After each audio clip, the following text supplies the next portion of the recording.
What's up, CFM? It's Coach Matt with our Saturday workout. This is going to be a light, fast burner for a relatively long time with some fun barbell cycling at a very, very moderate weight today. So should be a fun Saturday workout. Let's begin with 3 minutes of your choice warm-up pace cardio, and then we're gonna practice a few burpee jumps. So the burpee jump, all I'm working on is my foot positioning, both in the finish and in the execution. So planting my hands, heel of my palm close to in line with my toes, weighting my hands down and kicking back to the plank position, and then back to my burpee position, right? So I'm trying to get my feet flat, wide, and almost to my hands every time I do that for 8 reps. Next, I'm gonna get a barbell, and we're gonna do 8-6-4. So start off with a good morning. So just hinging forward at the hips. After the good morning, we're gonna practice our bent over barbell row. This will pop up in the workout. So I'm thinking of a Romanian deadlift with my hips up nice and high, my back is flat, shoulders just slightly above the hips, and I'm rowing from straight arms until the bar touches my chest, trying to keep my forearms vertical as I do that. Make sure as you go, you're not using the legs to kind of give it a little bit of like a kipping barbell row. And the other thing I wanna look out for is going up and up and up until I'm almost standing up and doing an upright row. For some reason, it costs less energy to hold in a more upright position, and it feels like it's easier, but it does not target the same muscles in the back and the lats when you do that. So try to keep your torso almost horizontal, just slightly above horizontal when we do those bent over barbell rows. And then the last one is just gonna be ground to overhead practice with the bar. You can always do this with a single object like a dumbbell or a kettlebell swing. Let's say if this was a brand new person doing their very first workout, I'd probably give them a kettlebell swing or a slam ball instead of a barbell, just because it feels a little bit more complicated. If you are comfortable with power clean and jerk, power snatch, squat clean and jerk, squat clean and push press, any of those movements, have at it, right? This is a choose your own adventure. You find the way that's the most efficient for you. Follow the rules of good technique when you do it, right? So no matter what you do, I want it to look good, I want it to feel good, but you can choose within that range of options how you are going to get the bar from the grounded position or the shins position to the overhead position. So some of the options are gonna be, say, clean and jerk. So power clean and push jerk. And that is ground to overhead. Another one is a power snatch. So now my hands are out wide, one motion, snatch and finish overhead, right? Hand position is different, but it's still ground to overhead. You could do a squat clean and split jerk. I don't think you need to because it's pretty light today. But if you just want to practice it, that is totally fine, all right? So again, I say use good technique, whatever you do, but feel free to choose whichever one you like the best, okay? So after we get through a couple rounds of that, we're gonna go into the setup for the workout, and there's 4 different segments to it. Each of them has a barbell component and some body weight components, okay? So it's gonna be 4 10-minute intervals.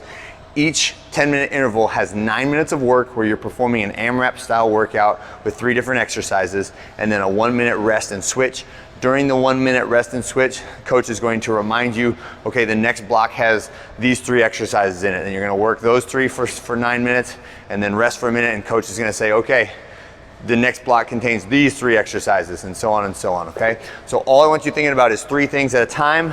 Don't worry about the totality or think 2 blocks ahead and let it screw you up. Just think, I'm doing these 3, I'm doing them hard for 9 minutes, and then I get a little 1-minute break. So in total, it's 40 minutes. Right? So make sure in the beginning, don't try to sprint. Even though it's light, you don't need to go super fast. You just need to be really consistent and kind of march your way through this workout in order to get the best score on it, okay? All right, so squat clean is the first exercise. That is from the ground up to the hips, catching the squat position and staying, right? And I'm doing 15 reps of that squat clean. The weight is 75-45, or something that you should be able to do where your heart rate is what limits you to taking a break as opposed to your strength or your muscular endurance, okay?